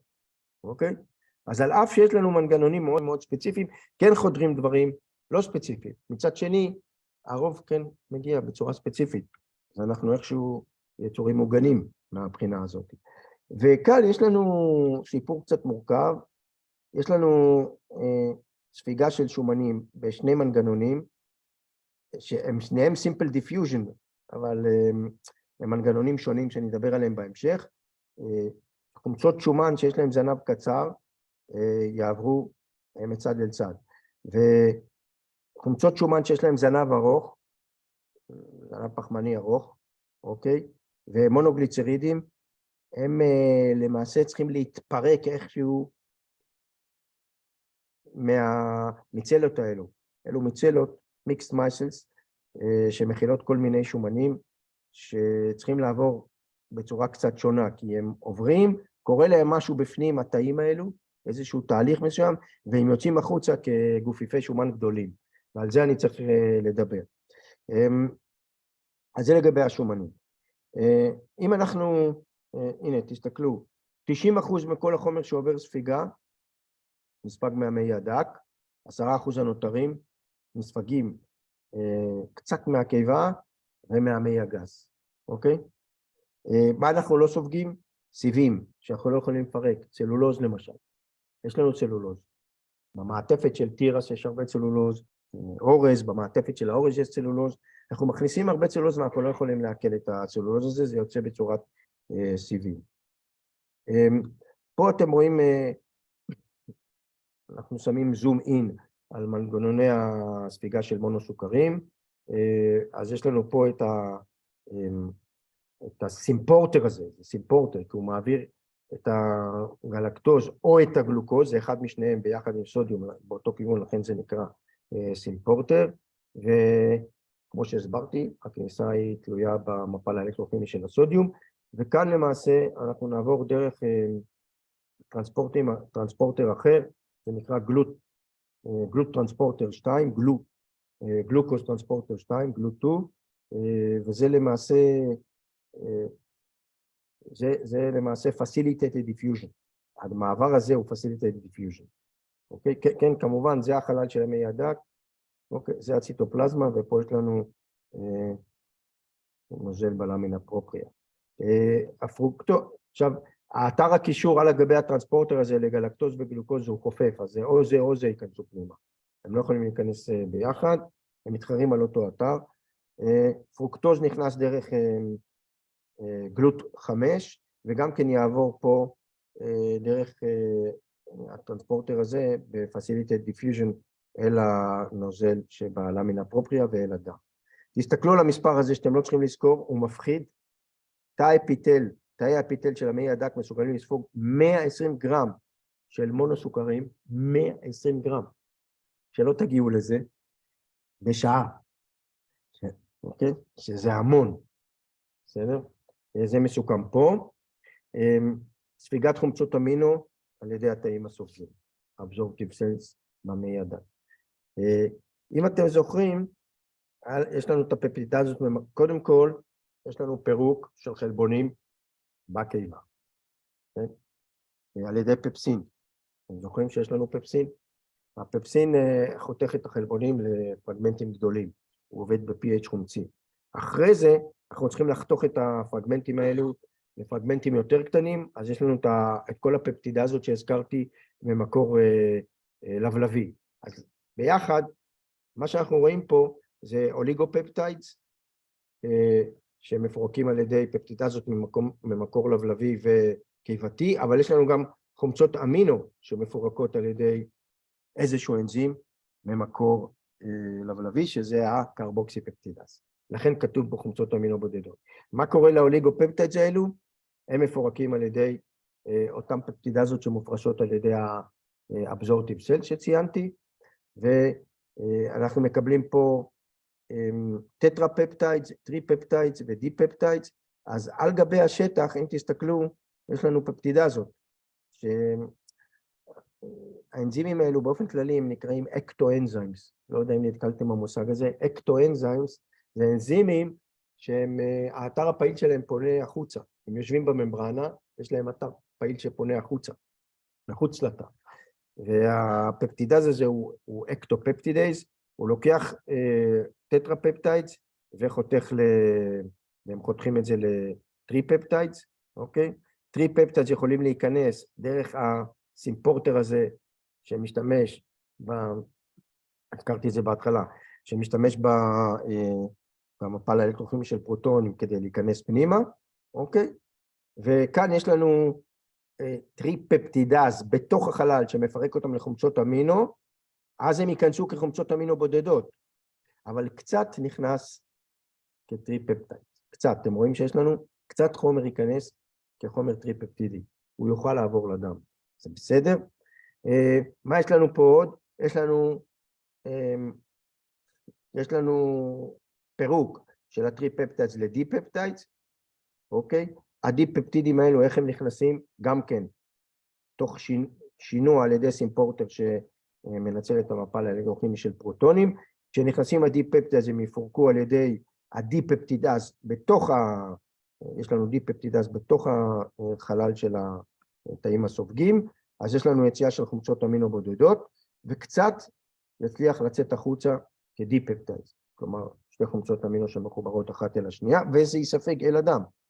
אז אתם רואים שרוב החומר בסופו של דבר יגיע אל הדם כחומצות אמינו בודדות, וטיפ טיפה יגיע כטריפפטיידס ודיפפטיידס, וכאן יש לנו למעשה, המעבר הזה שאתם רואים פה, האמת שיש לכם את כל המפתחות פה, אין לכם?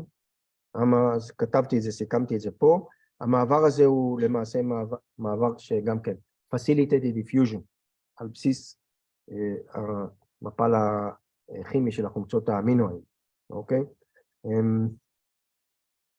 בסדר. מה יש לנו פה? חומצות אמינו בודדות, אוקיי? שנכנסות דרך טרנספורטר שמשנע, וגם כן סימפורטר, שמנצל את המפל האלקטרוכימי של סודיום כדי להכניס חומצות אמינו בודדות, ופה כתוב הערה חשובה, זה one of many אמינו אסיד טרנספורטר, אתם צריכים להבין שיש המון המון המון טרנספורטרים על פני השטח, זה לא אחד בתא, כמובן, אתם מבינים. אז זה לגבי החלבונים. השומנים, יש להם מנגנון ספיגה קצת טריקי, מסובך. זה absorptive cells, זה תא סופג, אוקיי? ולמעשה, אם אתם זוכרים, שיצרנו את האמולסיה, אז היה לנו הרבה חומצות מרה על פני השטח, נכון? כל הירוקות האלו זה חומצות מרה, שמכילות הרבה הידרוקסילים וגם מטענים קרבוקסילים על פני השטח, והזנבות של החומצות מרה הן זנבות שומניים, ופה יש לנו הרבה טריגליצרידים. הרוב זה טריגליצרידים פה, רוב החומר. אוקיי? והטריגליצרידים האלו מתפרקים על ידי ליפז. אוקיי? הטיפות האלו הופכות יותר ויותר ויותר קטנות, אוקיי? והן חייבות להגיע במצב הזה לכאן. זה כבר מדובר על ננומטרים בודדים. בואו נראה רגע. המיצלה זה בין 2 ל10 ננומטר. והיא כוללת 20 עד 25 מולקולות של חומצות מרה. לא צריכים לזכור את זה לבחינה, אבל כי אני לא רוצה שתזכרו בכלל מספרים, אבל זה דבר מעניין. כשאנחנו מגיעים הנה, אז האמולסיה שהתחילה להיווצר בתריסריון, אתם זוכרים? בסופו של דבר הטיפות ילכו ויקטנו ויקטנו, ואנחנו נגיע למצב שכל טיפה כזאת מכילה 20-25 חומצות מרה, והקוטר הוא מאוד מאוד קטן. למה? כי אנחנו צריכים שיתרחש משהו מהיר מאוד על פני השטח. ברגע שיש מגע של המיצלה הזאת, זה כבר מיקס מייסל, פה נקרא. ברגע שהליפז עבד ועבד, אוקיי? וברגע שיש לנו מגע של המיצלה הזאת, אז בגלל שהתפרק פה כל החומר, התא הזה יכול לספוג כולסטרול, לייזופוספוליפידים, לונג צ'יין פטי אסידס ומונוגליצרידים במכה אחת פנימה, אוקיי? וכל זה קורה בשכבה מאוד מאוד, זה הצד של החלל של המעי, וכאן כתוב שיש פה איזושהי שכבה, layer של unstirred water layer. מרחק מאוד מאוד קצר, מאוד מאוד קרוב לשעריות, אין לנו התערבבות, unstirred, זה לא מתערבב, זה פשוט, התהליכים פה קורים במהירות, בלי שמשהו בלי שמשהו פיזי, מכני, ישפיע על המיצלות האלו, הן רק נצמדות למיקרושאריות, והן פורקות את המסע שלהן. מי שלא ייכנס פה, זה החומצות מרה, הם לא ייכנסו פה, זה כאילו, כל התוכן מתרוקן בבת אחת, נשארנו עם חומצות מרה, שמתלבשות על טיפות נוספות שמגיעות לשם. כל הזמן מגיע חומר, כן? הקבץ אגודל, וכדי לעזור בהמשך יצירת המיקס מייסלס האלו, והדוקינג שלהם, ההגינה שלהם כאן, וההתפרקות של הליפידים פנימה. ומה קורה בפנים? ברגע שנכנסו לנו פה חומצות שומן ארוכות, מונוגליצרידים, כל החומרים האלו, אנחנו צריכים להפוך אותם לגופפי שומן בפנים. הם הופכים חזרה להיות גופפי שומן. אוקיי? הם לא חוצים סתם את הממברנה פה. אוקיי? והם הופכים חומצות שומן ארוכות ומונוגליצרידים, אז אנחנו צריכים לחבר לכל מונוגליצריד שתי חומצות שומן כדי להפוך אותם לטריגליצרידים, נכון? אז אנחנו מסנטזים חזרה בתאים האלו טריגליצרידים. איפה? ב-ACR, בסמות אנדופלזמיק רטיקולום. אחר כך, בתוך הסמות אנדופלזמיק רטיקולום, כשיש לנו את הטריגליצרידים, הם באים באסוציאציה עם כולסטרול ופוספוליפידים שנכנסו פה, אוקיי? והם הופכים לטיפת שומן. עכשיו, הטיפת שומן הזאת לא יכולה לצאת עדיין החוצה. למה? כי היא לא מסיסה. אנחנו צריכים להגדיל את המסיסות של הטיפה עצמה, כטיפה. אנחנו צריכים לחבר לטיפה הזאת חלבון, אוקיי? והחלבונים שאנחנו מדברים עליהם הם נקראים אפופרוטאינס, אוקיי? אפופרוטאינס, הם מסונתזים ברף אנדופלזמיק רטיקולום, שזה כאן, נכון? אוקיי? וברגע שיש לנו את החלבונים האלו, הם עוברים מהרף אנדופלזמיק רטיקולום לתוך ה-SCR, והם יוצרים קומפלקסים שנקראים ליפופוליפרוטאינס. ליפו זה הליפידים, פוליפרוטאינס. אלו גופים שלמעשה, אלו גופיפי שומן, שבחלקם, בתוך הגופיפים האלו, על פני שטח הפנים של הגופיפים האלו, יש לנו חלבונים, אפופרוטאינס, שמגדילים את המסיסות שלהם. הגופיפים האלו למעשה מתאגדים לגופיפים יותר גדולים, שנקראים קיילומיקרונים, שזה כבר גופיף גדול. קיילומיקרון, יש לו קוטר מאוד מאוד גדול, תסתכלו פה, 80 ננומטר, אוקיי? נקראים קיילומיקרונים, זה 80 ננומטר. יש להם קוטר די גדול. ואז למעשה הם נעים לשלב 4. שלב 4, תסתכלו על מספרים, קיילומיקרונים חוברים לגולג'י. בצד הציס שלו, למדתם, כן? שאנחנו יכולים להיכנס להכניס חומר אל הגולג'י. בצד ציס ולצאת בצד טרנס. ושם החלבונים האלו עוברים גליקוזילציה. למה הם עוברים גליקוזילציה? כדי להגדיל את המסיסות. אוקיי? ורק אחר כך, הגופיף הזה, שעטוף בחלבונים, בגלייקופרוטאינס, יכול לצאת החוצה. לאן הוא יוצא החוצה? הוא לא יכול לעבוד, הם לא יכולים להיכנס לתוך הקפילרות. הם גדולים מדי. אי אפשר להיכנס לתוך נימי אדם עם גופיף שהקוטר שלו 80 ננומטר. הוא חייב להיכנס פנימה לתוך הלקטילס, לתוך הצינוריות לימפה האלה. אוקיי? אז זה סעיף 7, קיילומיקרונים עוברים אל הקפילרות הלימפטיות. והם צריכים להגיע מפה אל הדם, תכף תבינו איך הם מגיעים פה אל הדם. יש פה עוד משהו מעניין בקשר לסיפור הזה שהם נכנסים ללקטילס, תכף אני אסביר לכם מה מעניין פה. ולעומת זה, כשאנחנו מסתכלים על גליצרול, אוקיי? שרשראות שומן קצרות ובינוניות, הם יכולים לעבור, אז הם עוברים בדיפוזיה.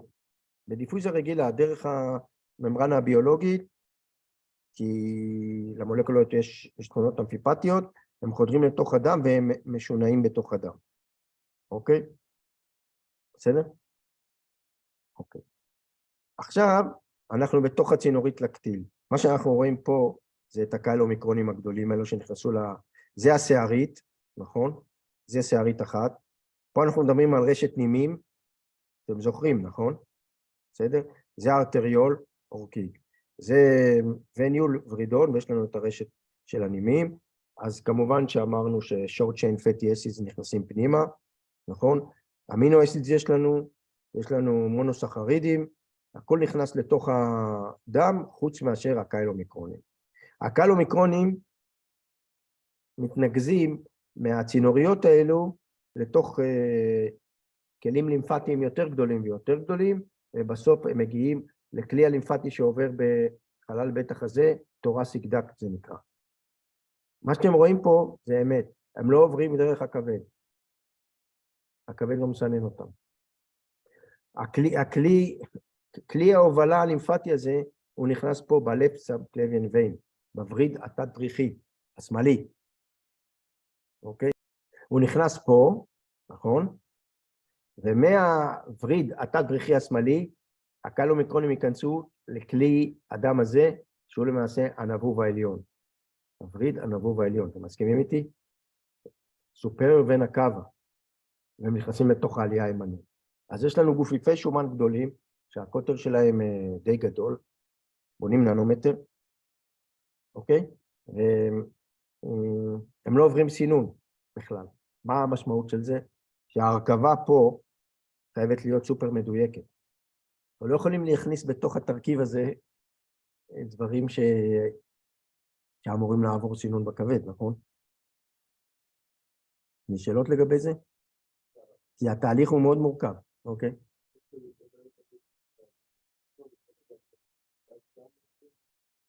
הוא יגיע לכבד, אבל הוא יגיע לכבד. אתה נכנס לתוך העלייה הימנית, חדר ימני הולך לחמצון בריאות, נכון? חוזר חזרה לעלייה השמאלית, חדר שמאלי, וזה דם עורקי שמוזרם עם כל הנוטריאנטים לגוף. הגוף מוכן להשתמש בקאילומיקרונים האלו. איך הוא משתמש? אני אספר לכם בהמשך. אבל הקאילומיקרונים האלו הם מוכנים לשימוש.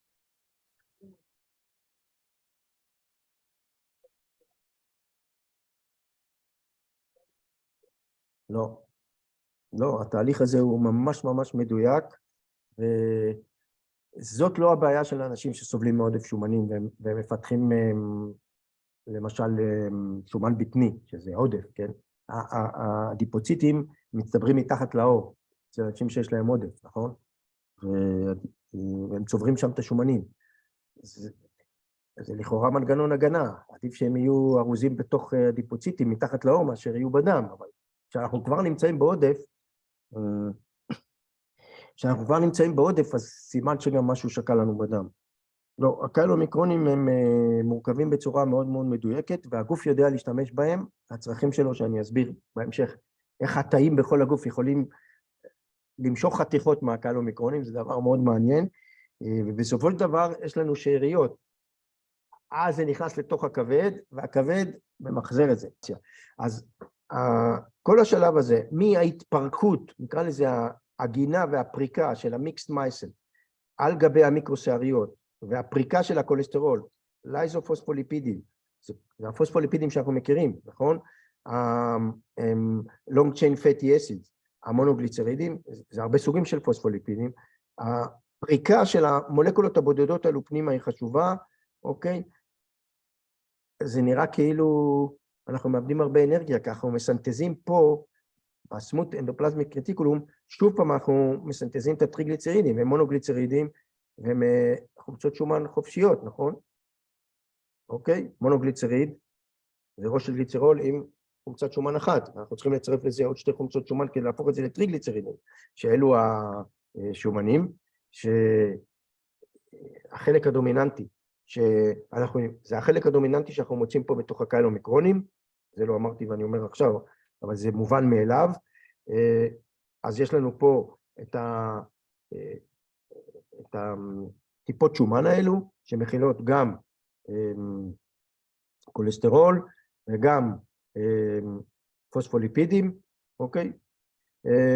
ואחר כך, כמובן, אנחנו צריכים להוסיף לזה את האפופרוטאינס, כמו שאמרתי, ואפוליפופרוטאינס זה למעשה גופיפים קטנים שמתאגדים לקאילומיקרונים, ואנחנו חייבים לחבר קבוצות סוכר כדי להגדיל את המסיסות של הקאילומיקרונים. הקאילומיקרונים האלו אוקיי? יש להם מספר תכונות, הם גדולים, הם מכילים כמות גדולה מאוד של שומנים בפנים, הם נעים בסביבה הידרופילית, בלי שום בעיה, בתוך הנוזל של הלימפה, הם נעים ואחר כך הם עוברים אל הדם, כן? הם חייבים להיות מסיסים לחלוטין, הם לא שוקעים, הם לא אלו שישקעו בדם, הם יעברו והם יחזרו אל הכבד איכשהו, נדבר על זה, ושם הכבד ימחזר אותם. הנקודה היא החשובה שצריך לזכור, שהם לא נכנסים לנימי הדם, אלא לכלי הלימפה אלו, שצינורות הלימפה אלו שנקראים לקטיל, וזה קורה פה. הם עוקפים את הכבד, אין סינון בכבד, והם מגיעים לעלייה הימנית, דרך הווריד התת-פרחי השמאלי, שמתנקז לתוך הווריד הנבוב העליון, שמתנקז לתוך העלייה הימנית. וזה אתם צריכים לזכור, גם לבחינה. כל זה כתוב פה. אוקיי. אז בשיעור הבא, יש לי עוד איזה דקה להעיר הערה, אנחנו נראה שהקיילומיקרונים יש להם 3 שלבים במעגל החיים שלהם. יש לנו קיילומיקרון שזה עתה נוצר, נסנט קיילומיקרון, הוא מכיל טריגליצרינים, כולסטרול, אסטרים של כולסטרול, ואפו-ליפופרוטאין, בעיקר מסוג אפו-B48, והוא מתחיל לגדול, כן? הוא יוצא החוצה והוא גודל. איפה הוא גודל? הוא גודל בדם. הוא גודל לקיילומיקרון בוגר. הוא מקבל תוספת של אפו-ליפופרוטאין C2 ואפו-E מ-high density lipoprotein. הוא גדל מ-80 ל-1200 ננומטר. הבוגר הוא 1200 ננומטר. זה קוטר ענק, הדבר הזה. מה? מה? זה ענק, מה זאת אומרת? זה לא... זה גופיף, זה מוגדר כגופיף. אז זה התא נוצר, הוא 80, והוא גדל ל-1200 לבוגר, ויש לנו, ואני אזכיר את זה ואני אשחרר אתכם, יש לנו קיילומיקרון שאריתי, זה רמננט, זה קיילומיקרון רמננט, נקרא, הוא מחזיר את, אני צריך ללמד אתכם את זה, הוא מחזיר את אפו-C2 ל-HDL ונקלט על ידי הכבד. הקוטר שלו הוא 30 עד 50 ננומטר. איך ירדנו מ-1200 ל-30-50 ננומטר? כי כשהוא נע בדם, הוא בא במגע עם התאים האנדותיאליים, בנימים, והוא פורק שם את השומנים. יש תהליך פריקה של השומנים האלו, זה תהליך אנזימטי, כדי לפזר את השומנים אל התאים השונים. נלמד על זה בשיעור הבא.